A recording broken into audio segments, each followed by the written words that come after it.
Good evening, ladies and gentlemen. I am Xavier Salomon, the Peter J. Sharp Chief Curator here at the Frick Collection. Welcome.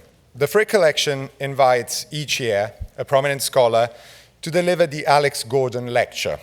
Mr. Gordon was a noteworthy collector of pre-Columbian art, of Russian icons, and of European drawings and paintings. He established a library that comprises several thousand volumes. His estate has funded scholarships in many art historical fields and has supported programs at the Morgan Library here in the city, at the Neuberger Museum of Art, at Columbia University, in addition, of course, to his generous patronage here at the Frick. Each year, we're deeply grateful to Mr. Gordon and to his family for their invaluable support. In conjunction with the Pierre Gouttière exhibition, this year's Alex Gordon Lecture will focus on one of the towering figures of French 18th century society. The young woman, born as Jeanne Bécu, known to posterity as Madame du Barry, was arguably one of the most important female patrons in France in the second half of the 18th century, and one that is well known to Frick audiences for having commissioned and then rejected the Fragonard canvases of the Progress of Love. Her life seems to come out of the pages of a romantic novel, with her precipitous ascent through French society and its equally abrupt, tragic conclusion. I would say that in many ways, Madame du Barry remains one of the most elegant and tragic heroines of French history. To talk to us about Madame du Barry, there could be no better lecturer than Professor Benedetta Craveri, one of the world's leading authorities in the field of 18th century French history. Professor Craveri was born in Rome and graduated at the university there with a thesis on the shaping of neoclassical taste and André Chénier, the French poet, familiar, of course, to all opera lovers. She has been in charge of prominent cultural radio programs in Italy and co-edited the cultural magazine Settanta, later renamed Prospettive Settanta. From 1988 to 2005, she taught French language at the Università della Tuscia in Viterbo, and then moved to the Università Suor Orsola Benincasa in Naples, where she has been a professor since 2005. She has also been a guest scholar at the Université de la Sorbonne in Paris and a member of the prestigious Accademia dei Lincei in Rome. Professor Craveri is also a member of the managing committee of the Fondazione Benedetto Croce in Naples. Croce was a philosopher, historian, and political figure, one of Italy's most significant figures in the 19th century, and is also Professor Craveri's maternal grandfather. She is also a member of the association Joseph Brodsky. She was awarded in 2006 a prize from the Académie Française and is currently a regular contributor to the Italian newspaper La Repubblica. Her interests and wide-ranging cultural activities are witnessed by her life, split between three of the most beautiful cities in the world, Rome, Paris, and Naples. Professor Craveri's four major books are literary and historical masterpieces. In 1982, she published Madame du Dauphin e il suo mondo, Madame du Dauphin and her world, a remarkable appraisal of an extraordinary woman in 18th century France. This was followed in 2001 by La civiltà della conversazione, The Age of Conversation, a book that explored the world of 18th century society in an unforgettable, lyrical way. In 2005, she published Amanti e Regine, Il potere delle donne, a history of France's queens and royal mistresses from Catherine de' Medici to Marie Antoinette. And most recently, last year in 2016, Professor Craveri published Gli ultimi libertini, the biography of a group of French aristocrats, Lauzun, the Ségur brothers, Brissac, Narbonne, Boufflers, and Vaudreuil, whose lives clashed in a way or another with the end of an era, around the time, of course, of the French Revolution. Tonight's lecture, Madame du Barry's Enduring Legacy, will focus on the celebrated mistress of Louis XV, but also on the equally fascinating Duke de Brissac, one of the heroes in Professor Craveri's latest book, which is in the process of being translated in English. I would like to remind you that tonight's lecture will be streaming live and will be available on our website for future viewing. I would also ask you to please turn off your cell phones at this time, and both the Gouttière exhibition and the Fragonard room will remain open after the lecture. Finally, following tonight's lecture, I invite you all to join us for a reception in the Garden Court to celebrate tonight's speaker. In The Age of Conversation, Professor Craveri described a lost world that, I quote, united frivolousness with gravity, elegance with pleasure, the search for truth with the tolerance and respect for other people's opinions. This vanished domain, she hoped, may one day come back and make us all happy. In a world where truly the age of conversation seems to be lost to us, I am sure that Professor Craveri's lecture tonight will shine as a beacon of civilization, refinement, art, and culture. Please join me in welcoming Benedetta Craveri.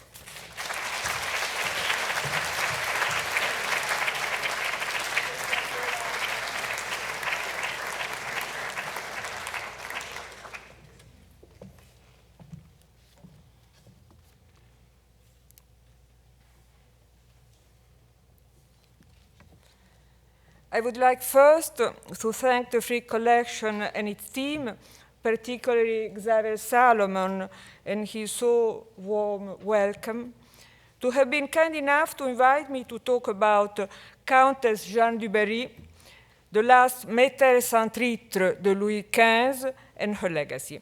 You can see her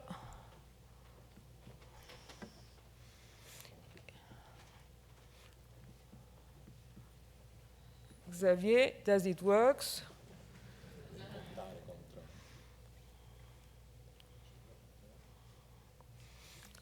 She refuses to appear.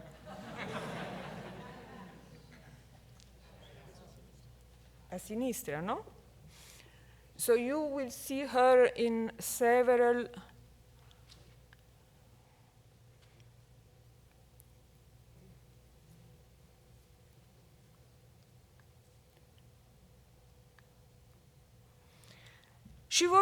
She has been a unique woman whose grace and beauty led her from the Parisian high-class prostitution to the meeting and subsequent favor of Louis XV when she was 26 years old. In Versailles, she was scorned by the court, but had subtle influence on the art and fashion of her time. However, to talk only about those 5 triumphant years and glamorous time in Versailles will be somehow reductive. The period that followed the death of her royal lover and her forced exile from the court were no less important, if only because after a brief exile in a convent, she began to lead another brilliant life and engaged into a love relationship with a power aristocrat, the Duke of Brissac, who was one of the most important art collectors of his time. Our tale will thus encompass also the second life of Madame du Barry. It begins on the 12th of May, 1774. The King Louis XV had been dead for just 2 days, and young Louis XVI, under the influence of Marie Antoinette, who always despised the woman she would call la créature, the creature, decided to cast Countess du Barry out of Versailles and to have her sent in a nunnery. In doing so, he also tainted the memory of the dead king. Locked up in a cell in an old, grim, dilapidated building where she was treated like a criminal, Madame du Barry would show a remarkably strong nature. A lifetime of insecurities had taught her how to adapt to every hardship. She was the illegitimate child of a cook and a friar, and her real name was Jeanne Bécu. She had been forced to become a courtesan by the inconveniences of her condition. She was known among the Parisian high-class prostitutes, and their clients called her l'ange, the angel. Without paying attention for his court's outrage, Louis XV wanted her permanently by his side and had her moved to Versailles. Jeanne had been very munificent and kind during her 5 years as a favorite of the so-called le bien-aimé, the much-beloved king, and now she faced her new condition with courage and dignity. While in the convent, she was treated with such cruelty as to stir the reaction of some faithful friends who had not forgotten her, including one of the most glamorous men of the time, the Belgian Prince de Ligne, a favorite of Marie Antoinette's. He put a good word on Jeanne's behalf. After a one long year confinement, Louis XVI agreed on gradually restoring her freedom and granted her the right to keep her own wealth, jewels, and pensions. When she moved back to the castle in Louveciennes, she started a new life. For the first time, she was on her own. Madame du Barry was only 33 at that time. She was extremely rich and still very beautiful, and could now behave as she liked. She was truly free at last and could focus on her own pleasure rather than on someone else's. Thanks to Louis XV, she had indulged her love for the finest: dresses, jewelry, objects of value, furniture, china, paintings, and statues. As with Madame de Pompadour, no.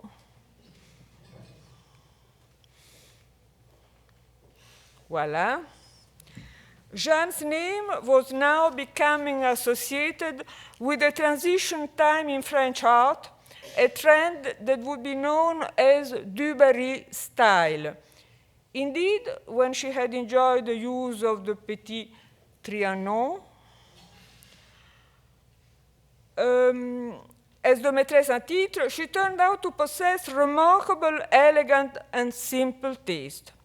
Now, in Louveciennes, she was the only ruler of a Petit Trianon on her own, to decorate as she fancied. This small castle, hold on, this small castle was a gift from Louis XV.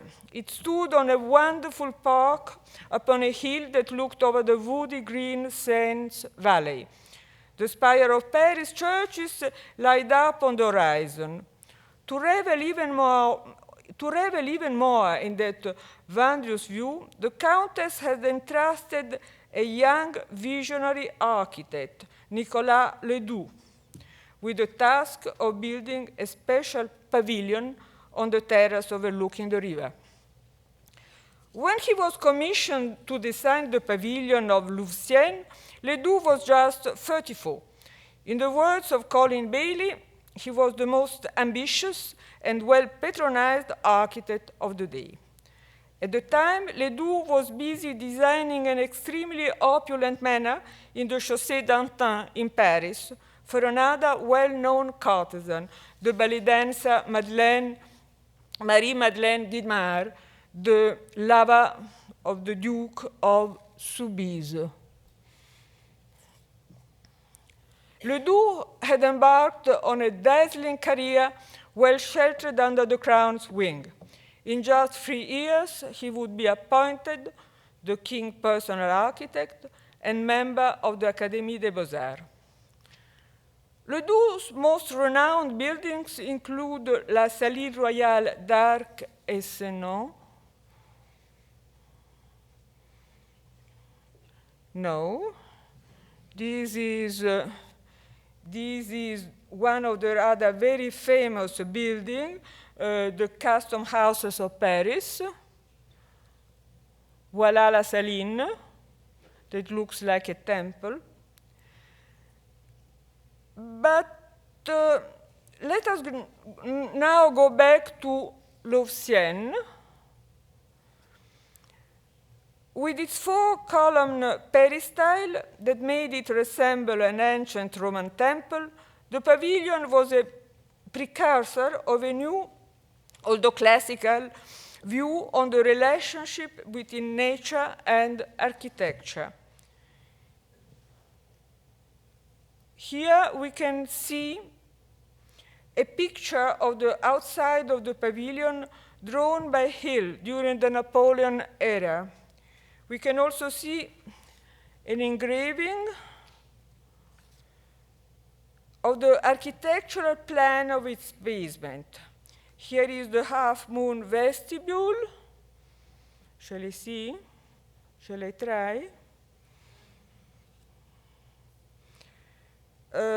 Just before the great dining room,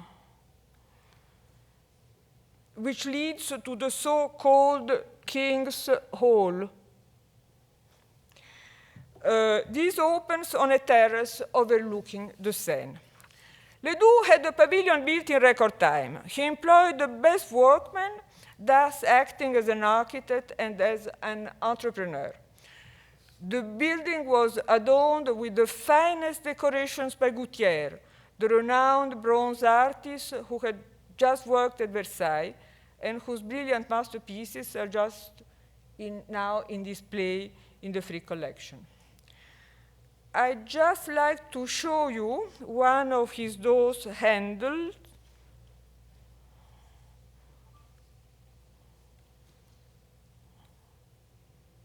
No, they will come. And the mantelpiece of this bronze and marble fireplace designed by Gouttière et Ledoux for the castle of Louveciennes. Now it's true, it's not part of the exhibition. And yet its jambs made of antique-style tripods in gilt bronze account for its uniqueness. This wonderful mantelpiece is now in the house of a great French collector who lives just a few blocks away from here, overlooking not the Seine, but Central Park. A well-known engraving by Moreau le Jeune, those are the mantles for the fire, and this is the handle I was talking about, with the Bay of Dubarry on the top. A well-known engraving by Moreau le Jeune, Le Souper à Louveciennes from 1771, depicts the banquet that Madame du Barry offered to Louis XV to celebrate the opening of her fabulous pavilion. The mistress of the house, let me see, it should be here. Can you see her, all in white? Sits next to the king on one side of the huge oval table.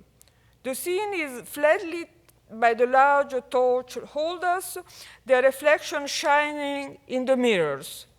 In the middle of the table, there is a decoration consisting of small Doric columns, an idea of Ledoux's, and domestics in red and gold liveries serve the guests, supervised by the Swiss guard. Was the guard colonel the Duke of Brissac at Louveciennes that night? It could be. Back then, however, the Duke couldn't even imagine that a few years later he would be the guest of honor at that very table.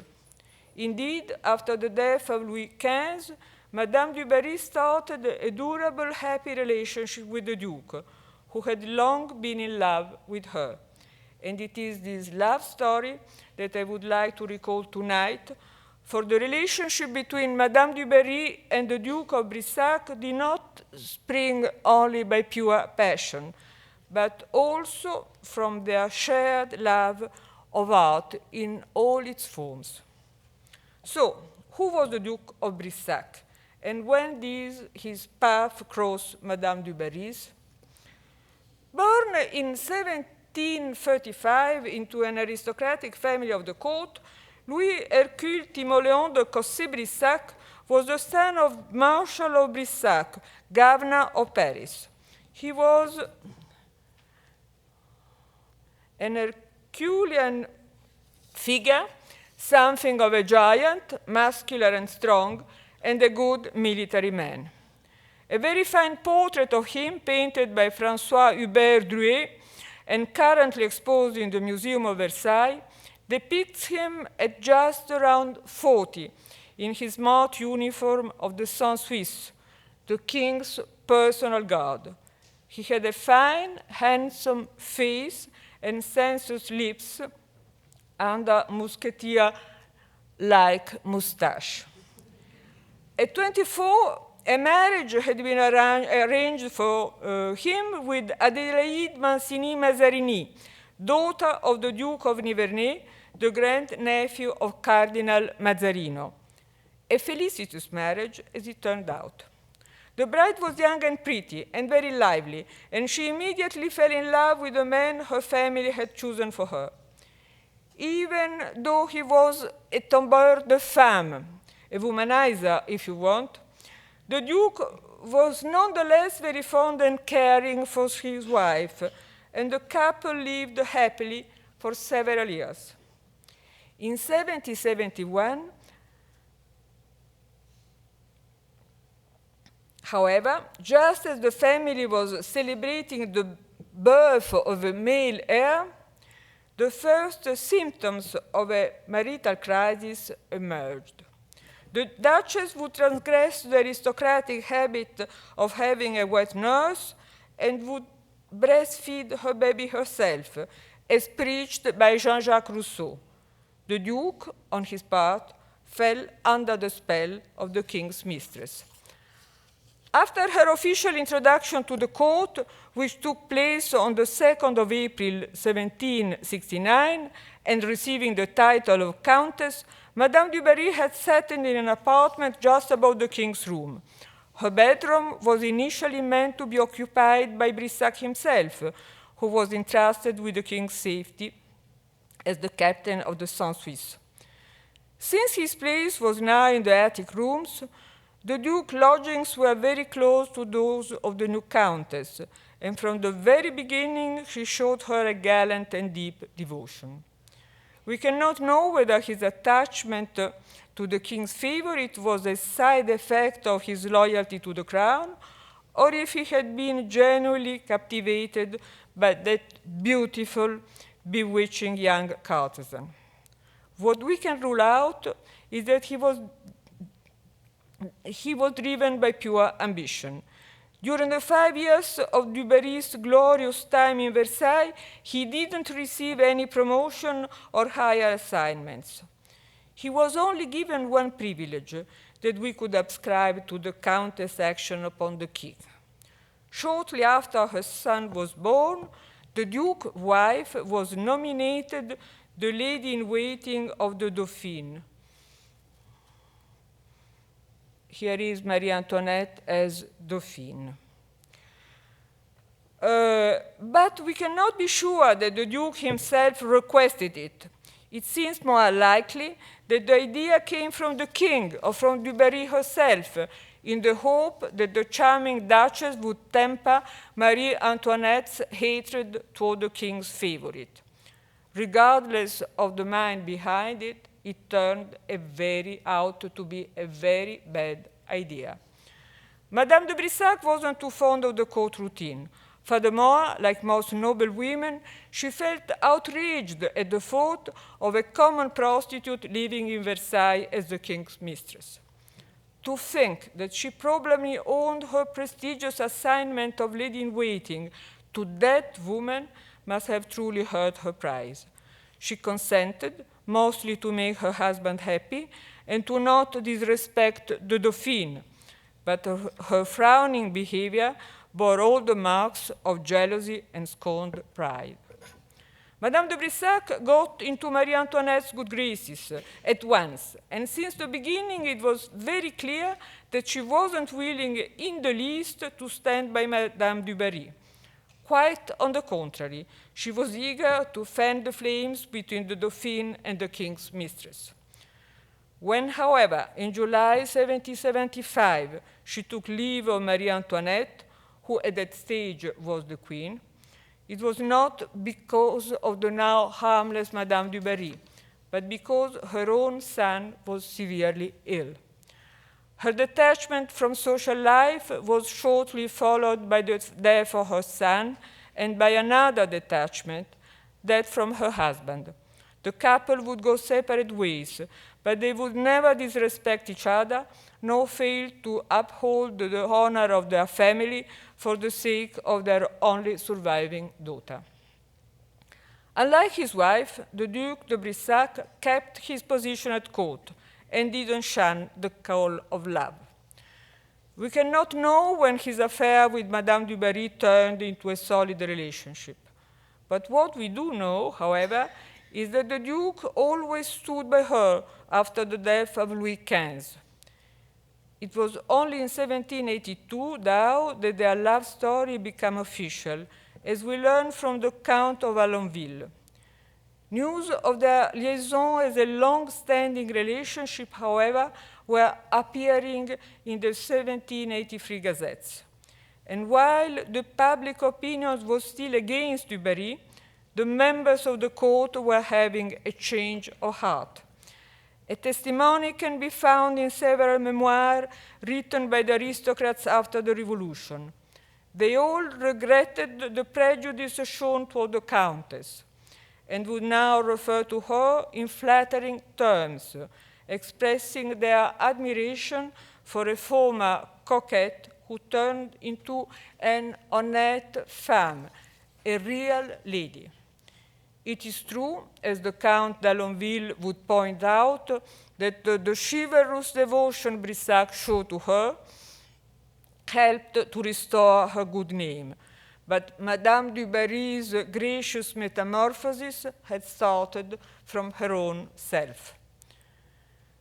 A daughter of the people, Jeanne was nonetheless endowed with natural grace, enhanced by a savoir-vivre that she had nursed at boarding school and polished during her time as a courtesan. Her procurer, a well-known roué, a rake, Count Jean-Baptiste du Barry, took her to live with him in order to start her in high-class prostitution. He took it upon himself to give her a sophisticated sexual education, but he also showed her how to conduct herself in society. The quality of her clients, which include big names such as Maréchal de Richelieu, had been for her a school of manners that went far beyond sex. More than that, everyone could see that her kindness was not the artifact of conventions. It was her genuine goodness shining through. During her most triumphant years in Versailles, April 1769, May 1774, Jeanne had tried to shy away from intrigue, and not once did she try to take revenge on the offenses she had suffered. In the years of her reign, she remained deeply respectful of the royal family. Besides, it was widely known that her enormous fortune wasn't all wasted on her expensive whims. A part of it went to the poor, as well as to the indigent members of her family, an embarrassing lot, for the most part unworthy of her kindness. By the early 1780s, Brissac had become a central figure in her life. The Duke had to face a series of challenges, and he overcame them all. He firmly believed that love is a noble affair and thus a means to purify the beloved. As for Madame du Barry, she had been a bright, luminous figure in the Duke's mind ever since the days of Versailles. They both enjoyed physical love, but sex wasn't the only thing that kept them together. He was an immensely rich lord. She was a girl of the street that had earlier sold herself for money. And yet, they both yearned to live life fully, to enjoy the finest and fanciest things, while preserving a genuinely good nature and sincere love for beauty. Jeanne proved to Brissac that generosity and loyalty were not qualities exclusive of the aristocrats. He, on his part, allowed her to see the best in her and to share opinions, feelings, and customs. A stout philanthropist and the grand maître de l'ordre du Temple in the Masonry Lodge of the Collège de Clermont, Brissac would do more than preach about the principles of liberty, equality, and fraternity. When his father died, he took it upon himself to finance the state-of-the-art drainage of a large marsh that threatened the health of the locals of Brissac. A keen reader of the encyclopedia, the Duke believed in progress, and he endeavored to bring innovation to agriculture and to make his properties more fruitful. Madame du Barry shared her lover's philanthropic views and did all she could to turn Louveciennes village into a happy community. And she loved animals and little children, and this showed in her favorite paintings, because ever since her first days in Versailles, Madame du Barry had been in the habit of purchasing paintings by Drouet and Greuze that depicted children playing with puppies and kittens.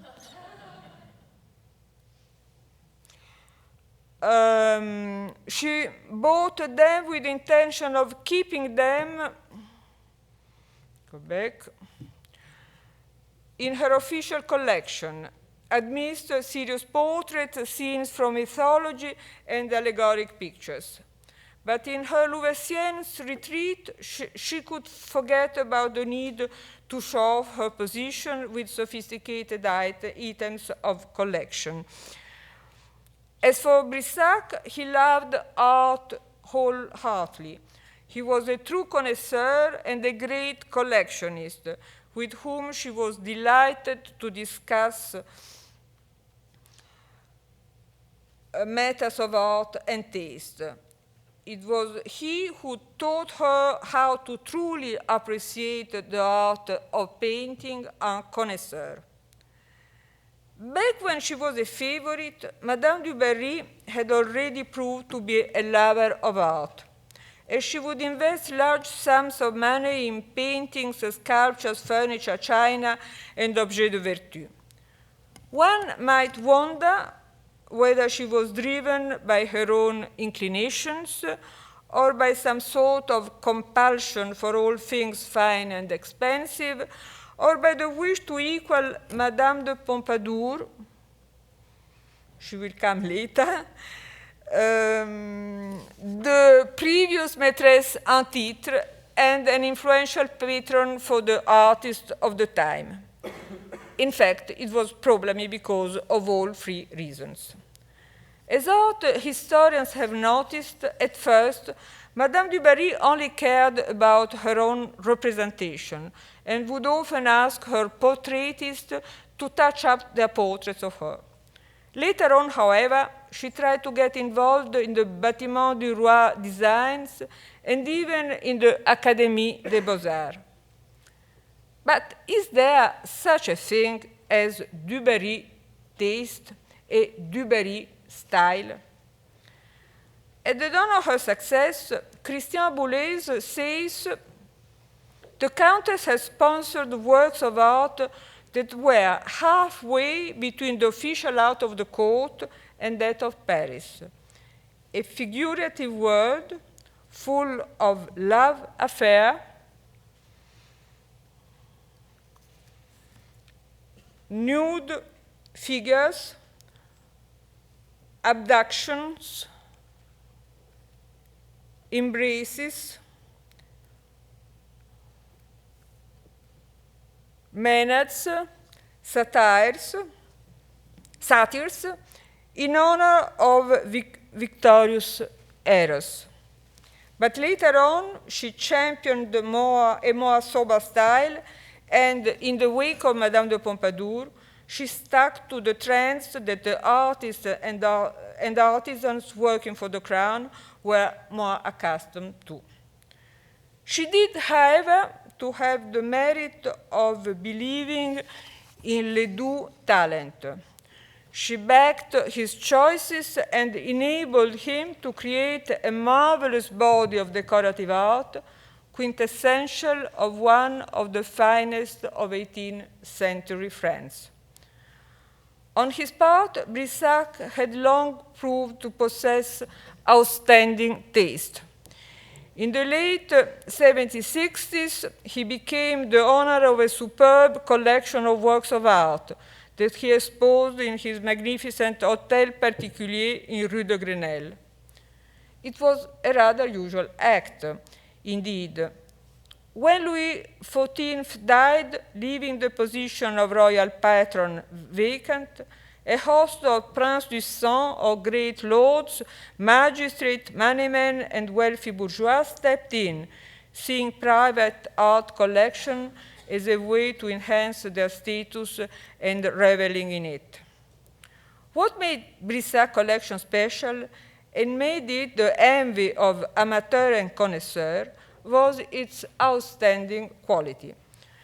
The Guide des amateurs et des étrangers voyageurs à Paris, published by Thierry in 1787, as well as the two inventories of the artworks of Rue de Grenelle that were seized by the revolutionaries, leave little doubt about it.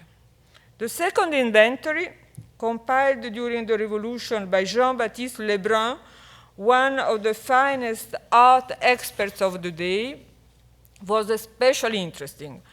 Lebrun, who was the husband of the painter, of Madame Vigée-Lebrun, had been tasked by the convention with selecting works of art from the confiscated aristocratic collections that would benefit the new National Museum, le Muséum, later to be known as the Louvre. As a matter of fact, more than half of Brissac's paintings were selected to be part of France's national art heritage. If you visit the Louvre now, you can still see them, including several important Dutch paintings that the Duke especially liked. Brissac's collections, however, was delightfully diverse. Thierry's guide tells us that it included all kinds of trends typical of French art, from landscapes, including two breathtaking seascapes by Claude Lorrain and several works by Sébastien Bourdon and Joseph Vernet, two royal portraits, a Louis XV painted by Van Loo, and Louis XVI in his crowning day garment. Italian paintings were now regarded as no longer in fashion. In spite of that, the Duke wanted to acquire a portrait of Charles V ascribable to Titian, as well as several paintings by the Carraccis, Bassanos, and Veronese. Like most art collectors of the day, and like Madame du Barry herself, Brissac's interest went beyond painting.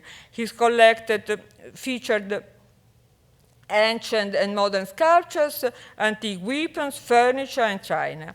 He had something of a classical taste, enhanced by his acquaintance with his father-in-law, the heir of Cardinale Mazzarino and his fantastic collections, and a fine art collector himself.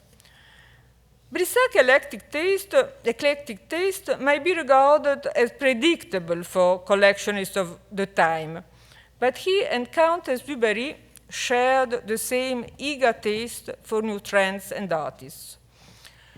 20 years earlier, the Countess had asked Fragonard, here eventually he is, to decorate her Louveciennes Great Hall, possibly upon Ledoux's suggestions.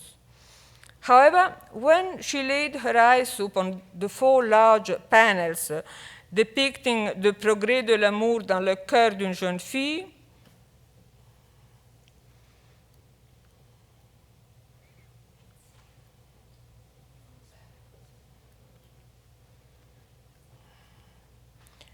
panels now, as we know, in the free collection, she decided that she didn't like them after all.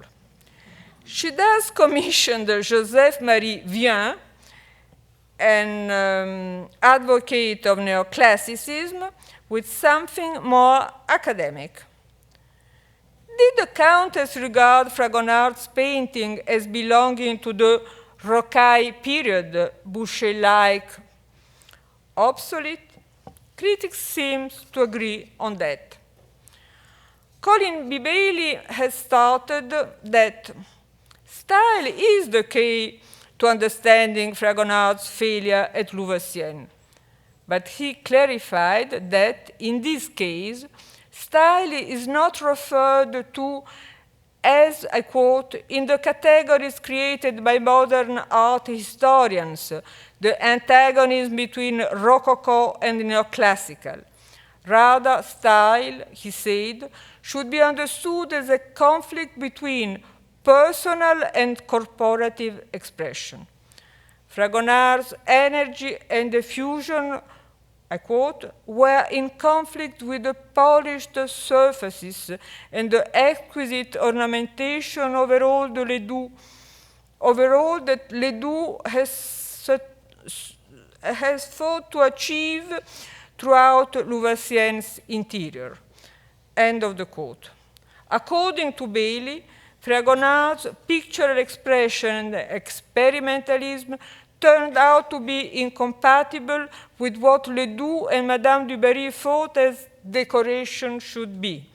Self-sufficient, I quote, and not dominated by a single entity that might damage and restrict it.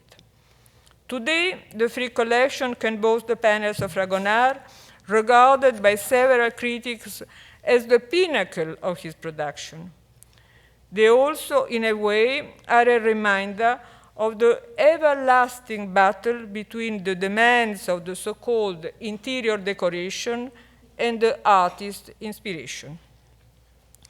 Vien's commission was to paint the same subject as Fragonard's.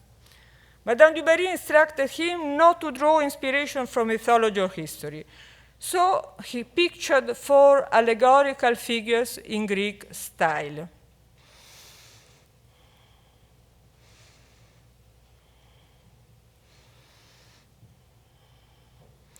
His paintings were elegant but rather cold.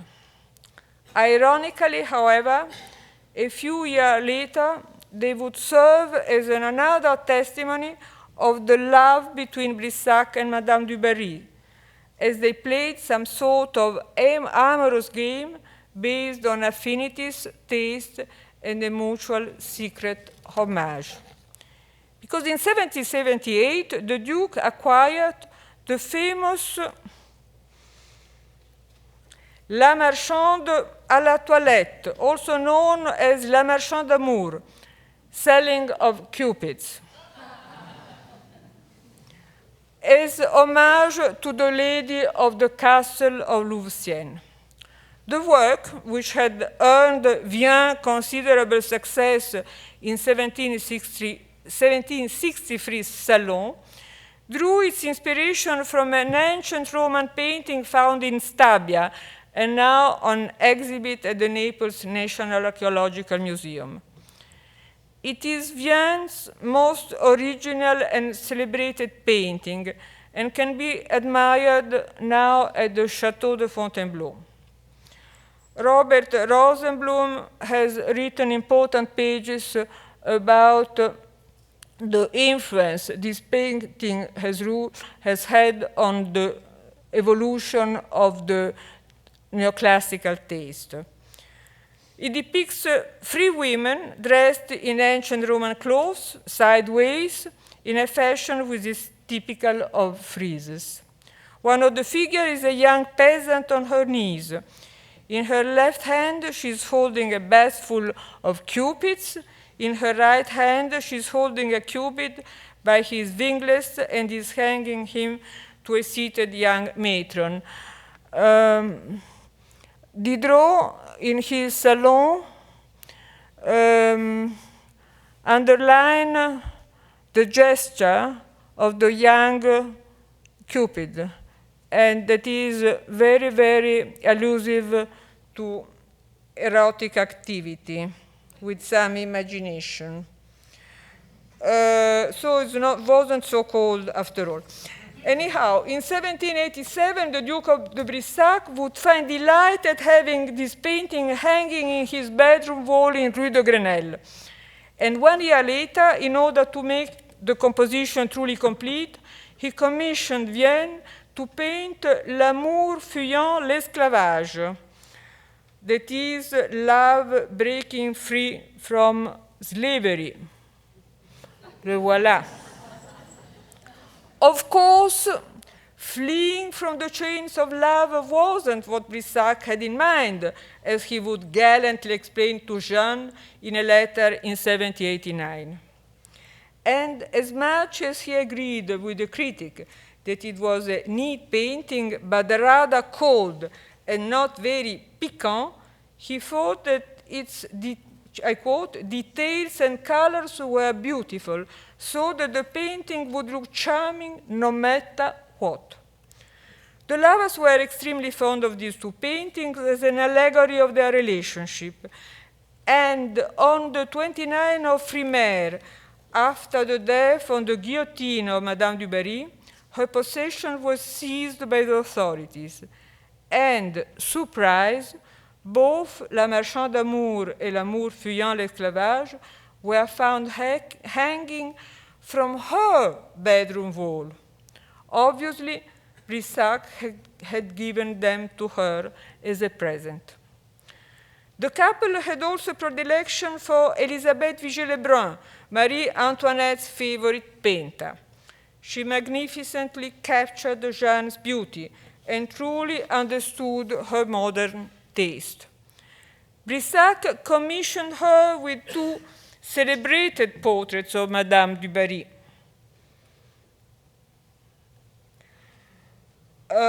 One with a straw hat, 1781, and one with a rose, 1789. These paintings are outstanding representation of a new model of femininity embodied by Madame du Barry and enthusiastically appreciated by Madame Vigée-Lebrun. The Countess was a trailblazer in women's fashion, advocating poise and simplicity. Endowed with a stunning silhouette that had no need to be flattered, the king's favorite would gladly let loose the golden glory of her locks.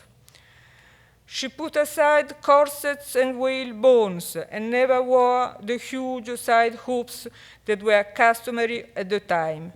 Instead, she would go for soft, flowing dresses that enhanced her natural curves. She loved light-colored silk quilted with flowers, and she was the pioneer of the popular stripes trend.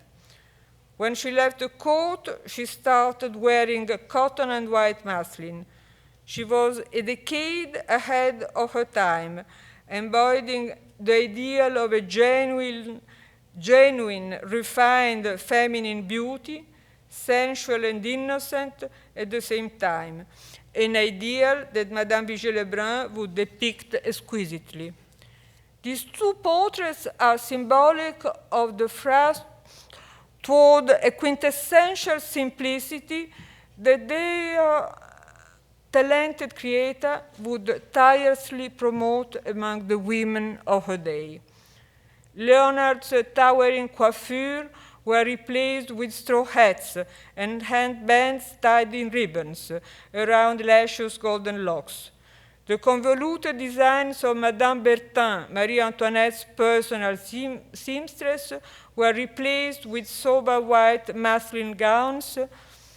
Let me see how she's dressed here.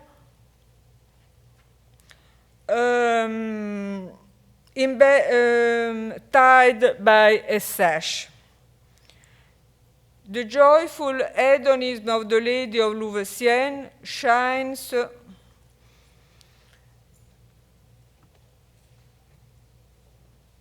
in those two portraits. Madame Vigée-Lebrun was indeed able to capture feminine beauty at its best, bringing it into her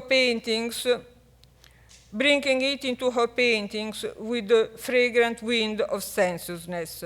So fine were her works that Brissac started collecting them, and more than once he asked the artist to portray his belle. in order to paint Madame du Barry's last portrait, in which she holds a rose. Madame de Vigée-Lebrun went all the way to Louveciennes. In her souvenir, published after the Revolution, we can find the happy image of the Duke de Brissac having a nap on the Pavilion's finest coach. When, however, the Revolution broke out, the time of posing session came to an end. Terrified by the outburst of violence, the painter fled from France, leaving her last portrait of the Lady of Louveciennes unfinished. Brissac and Jeanne, on the contrary, were delighted at the news of the 1789 convocation of États Généraux. Brissac was a regular of the Duke of Nivernais' salon, where he would meet with scholars and intellectuals who all came from the school of the Lumière. Being a free Mason and an active philanthropist, he would naturally hope for a better future and was in favor of Louis XVI's attempts for reforms. Madame du Barry had similar views. She had been a supporter of Necker, and in 1780, when Voltaire came back to Paris after 28 years of exiles, she went to pay homage to him. A set of 10 letters that Brissac sent to Madame du Barry between 1786 and 92 show the intensity of their love, which had violently withstood the test of time. I quote, "I am more and more anxious to be reunited with you," he wrote to his beloved in August 86. His yearning to be physically with her, for I am always with you in spirit, was irresistibly fierce. However, as 1789 drew nearer, politics would take on a growing role in their lives. The couple were keen followers of the debates of the National Assembly. They believed that it was time for the crown to address people's aspirations. The first outburst of violence in the wake of the storming of the Bastille did little to weaken their enthusiasm. It was just a matter, Brissac wrote on the 25th of August, 89, of bearing with, I quote, "one handful of people that unsettled our realm's peacefulness." Just 4 days later, he would state his conviction that the aristocracy was now ready to make sacrifices for reforms. But even if the couple had progressive views and they supported Necker's politics, they were still utterly loyal to the crown. After the March of Versailles of the Parisian populace and the storming of the royal palace, Madame du Barry gave shelter and medical care to 2 wounded guards desperate for help. Marie Antoinette herself had repented of her old prejudice towards Madame du Barry and was thankful to her. Jeanne even begged her to dispose freely of all her wealth. I quote, "Louveciennes is yours. Everything I own, it comes from the royal family. I pray thee, let me render unto Caesar what is his." This is worth of a very great lady. And Brissac was as worthy as her. On that fateful 6th of October, 1789, when the royal family was forced to flee from Versailles to Paris, the Duke went to wait for Louis XVI's arrival at the Tuileries. A platoon of pikemen shielded the king. Mindless of the angry mob, Brissac knelt in front of the monarch and kissed his hand. "What are you doing, my friend? They are going to slaughter you," Louis XVI urged him in vain. From then on, as the colonel of the Saint-Suisse and of the newly formed Constitutional Guard of the king, Brissac served at the Tuileries. His task was to guarantee the king's safety. Even though the time for optimism was over, Brissac and Jeanne's lifestyle didn't change. They still loved each other deeply, they would still buy and commission works of art, and they were still very lively when it came to social events. It was precisely during one evening on December the 10th of 1791, when Madame du Barry was in Paris for a party given by Brissac for the 12th night, that burglars broke into Louveciennes and ran off with the Countess' most precious jewels, her famous diamond included. Following Brissac's advice and helped by her trusted jeweler, Jeanne drew up a list of all the stolen jewels and had it printed and handed out. A rich reward was promised to whoever recovered them. The idea worked brilliantly. Baron Léon de Simons, the most important diamond merchant in London, who had been offered to buy the whole, had the burglars arrested. Jeanne was passionate about her jewels. The legal procedure to recover her precious belongings was lengthy and complicated, but she went through it with dedication and obstinacy. She even traveled to London 4 times in less than 2 years, oblivious to the danger she was exposing herself. In fact, the robbery had made such a sensation that the spotlight fell back on Louis XV's maîtresse en titre. As bad luck would have it, the events took place just when the revolutionary bloodlust was mounting, and Jeanne's list was about dazzling diamonds, rubies and pearls and gems and wondrous jewels. For the people, it was a stinging memory of her days as a courtesan. The newspaper wrote about her, indignant of her enormous wealth, which they deemed a misappropriation of the national treasury. They even went as far as to imply that she had faked the robbery just to transfer her jewels to England. On the top of that, Jeanne was soon to be stripped of her ever-supportive Brissac. France had gone to war against Austria and was suffering defeat after defeat. The immigrants were taking up arms. The royal family was under close surveillance in case it tried to flee again after the failed attempt of Varennes. All of this cast a shadow upon the king's constitutional guard.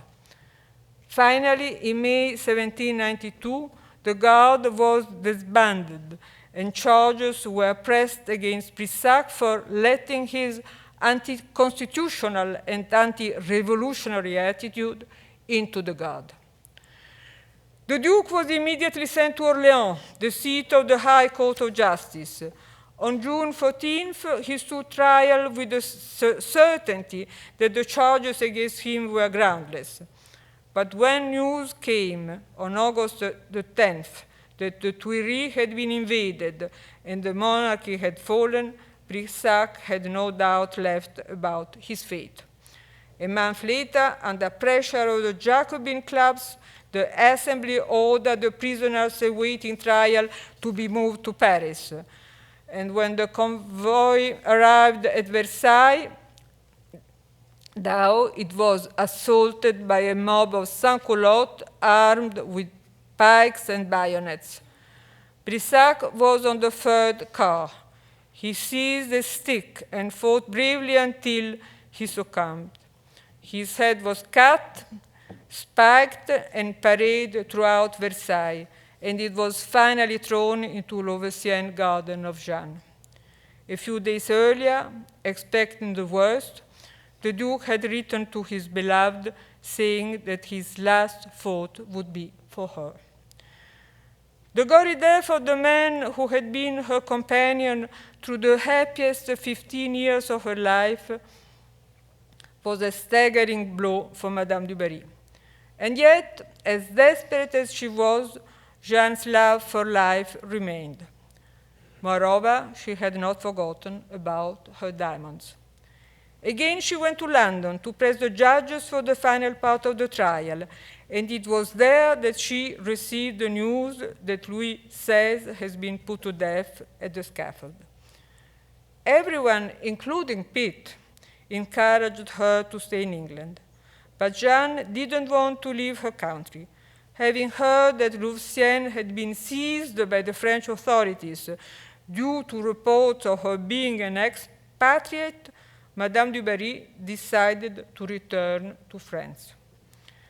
Back to Louveciennes, after 5 months' leave, Jeanne found out that a newcomer had settled down in the village, a man who wanted her head. His name was George Grieve, an English-born inveterate revolutionary who had fought in the American Revolution before moving to France to join forces with the Jacobins. Madame du Barry was an excellent opportunity for him to become important. She had been the last favorite of Ancien Regime, after all, and was the perfect symbol of the corrupted French monarchy. He went on a witch hunt after her until he finally managed to drag her in front of the Revolutionary Tribunal. On the 21st of September 1793, Madame du Barry received an arrest warrant and was locked up in the Prison de Saint-Pélagie. On the 19th of November, she was brought to the Palace of Justice and appeared before the Revolutionary Tribunal. On the 4th of December, she was transferred to the Conciergerie, which everyone knew as the antechamber of death. And the trial began. Amidst the persecution witnesses, there were the ungrateful locals of Louveciennes, and even a few servants whom Jeanne had always spoiled. One of her fiercest accusers was Zamor, an Indian servant who had started working for her when still a young boy at Versailles. Jeanne's most powerful opponent in the Fouquier-Tinville prosecution, however, was her own past. I quote, "This unworthy plotter that you can see before your eyes acquired so much richness through her lust that she could have lived peacefully in a country which forgot a dead tyrant and his mistress, a country which forgot that she was a prostitute and how sinfully she made her way into high society. And yet it was a crime to her that a people could be free. Strike this Messaline, this conspirator against her own country, and you will not only exact revenge for the wounded republic, but you will also eradicate a public scandal and stand for morality." End of quote. Madame du Barry was sentenced to guillotine, but first she had to endure one last cruel torture, hope. On the morning of her execution, the judges made her believe that there was some chance of being pardoned, provided she confessed where she had hidden her remarkable stash of jewelry. The poor, unfortunate soul spent 3 full hours listing all the hidden places in the garden where she had hidden her jewels. When they pushed her on the cart all the same, along with the other condemned, she thought there must have been a mistake. She was not a coward. When Louis XV had contracted the smallpox, Jeanne stayed close to him and proved that she wasn't afraid of dying. However, the unfair, absurd, cruel death she was doomed to was something different. She was a daughter of the people and never knew what the pride of aristocracy was. On her cart, waiting to be guillotined, she cried and screamed and implored the crowd. Let us leave the last say to Madame Vigée-Lebrun, another daughter of the people, and the ultimate portrayer of Jeanne's radiant beauty. I quote, "Many women died during those horrible days, but she was the only one that shrank at the sight of guillotine. She screamed. She pled for mercy with the monstrous mob around her, and the mob was moved to pity. So that the executioner decided to end her suffering immediately. For this, I believe that had the victims of that damned time restrained their aristocratic pride in their time of death, the terror wouldn't have lasted nearly as long." Last, not really joyful picture, and thank you very much.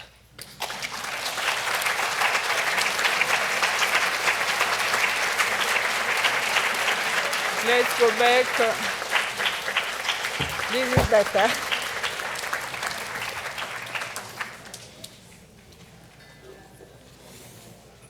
Hopla.